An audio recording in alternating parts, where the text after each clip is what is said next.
aujourd'hui, après le coaching, qu'est-ce qui a changé? Qu'est-ce qui est différent dans ta vie? Ah bah, je suis une nouvelle femme, voilà. J'ai pris le pouvoir. Je me sens, voilà, pour moi, la vision enfin, de ces séances de coaching, c'était tout simplement, alors je vais rentrer dans mon coaching personnel, c'était au début, je voyais des personnes autour de moi plus hautes, plus grandes, Ouais. et moi tout petit, et aujourd'hui c'est l'inverse, en fait. Donc Ah voilà, ouais, c'est toi qui te vois plus grande. voilà, c'est ça. C'est moi qui ai le pouvoir avec ma cape et voilà. Et je décide, si j'ai envie que les gens me fassent du mal, et ben ça viendra que de moi. En fait, ça viendrait plus d'eux. Voilà. Donc, Ok. Donc le pouvoir, il est entre tes mains, quoi. c'est ça. Ok. Et est-ce que le fait que justement tu sentes ça, que le pouvoir maintenant il est dans tes mains, est-ce que concrètement ça a changé des choses dans ta vie ou pas? Complètement. Ah, mais c'est différent. Aujourd'hui, voilà, j'ai de la chance aussi de pouvoir avoir une vie amoureuse que je n'avais pas auparavant parce que j'avais peur de ces remarques désobligeantes ou voilà, que le pouvoir des paroles des autres avait sur moi par rapport à ma vie sentimentale. Et aujourd'hui, j'arrive enfin à vivre une vie correcte et prendre des décisions pour moi. Là, je vais déménager. Donc voilà, j'attends plus. Ouais.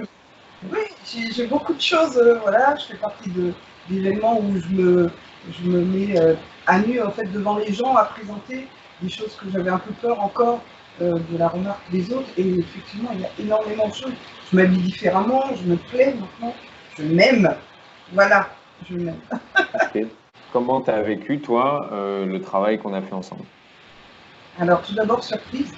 Ça a été vraiment une surprise pour moi parce que je ne m'attendais pas à ce style de fonctionnement, étant donné que j'ai toujours plus vu des psychologues, psychiatres, etc., dans ce milieu médical. Mais le coaching, en fait, c'est vraiment du travail sur soi-même. On, on se pose des questions, enfin, on se fait poser des questions sur Ouais. soi-même et on s'apporte soi-même ses réponses. Donc, voilà, c'était vraiment une surprise. Ok. Et justement, bah, c'est intéressant ce que tu dis parce que je sais qu'il y a plein de gens qui se sont déjà fait accompagner par des psychologues ou autres. Et toi qui l'as vécu, c'était quoi pour toi les différences entre ce que tu as vécu en thérapie et ce que tu as vécu dans le travail en coaching? Alors en thérapie, on te pose la question et tu dois tout simplement déballer ta vie et tes parcours et les a priori que tu as, tes sentiments, enfin, te mettre à nu vraiment de tous les domaines en fait. Le coaching, c'est pas du tout ça, c'est une vision de toi aujourd'hui et dans le futur. Donc on n'a pas cette impression de creuser un trou et de chercher encore au fond, ce qui a pu faire qu'on en arrive là en fait. Donc c'est vraiment deux styles de choses différentes, vraiment. Ok. Il y a beaucoup de gens euh, qui ont envie de changer des choses dans leur vie, de se transformer, etc., mais qui hésitent à se faire coacher parce que ils savent pas trop ce que c'est, parce que ils ont des a priori, parce que ils sont pas prêts à investir de l'argent, voilà, pour tout un tas de raisons. Toi, qu'est-ce que tu dirais, toi qui as vécu ça, qu'est-ce que tu dirais à quelqu'un qui hésite à commencer un travail en coaching? Alors on est tous à ce niveau-là quand on commence, on a peur de l'inconnu. Ça c'est sûr, toute personne qui va débuter, que ce soit un nouvel emploi, une nouvelle relation, qu'importe ce qu'elle va faire ou un déménagement, on a peur de l'inconnu. Mais sincèrement, il faut y aller, il faut essayer. Et si on n'essaye pas, on ne peut pas se dire demain que voilà, on a essayé de le faire. On va avoir des regrets.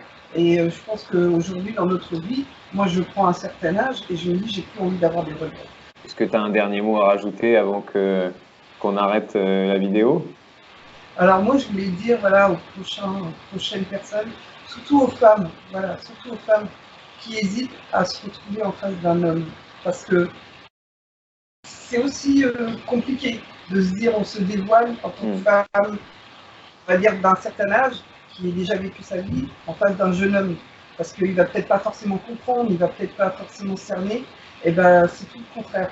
Moi je pense, après c'est sincère, que tu es quelqu'un qui vaut la peine en fait de voilà, de connaître et d'être coaché par toi. Donc voilà, je sais que tu sais où aller et ce que tu veux et voilà. Et ça nous permet à nous, en tout cas, d'avancer. Donc, merci à toi aussi.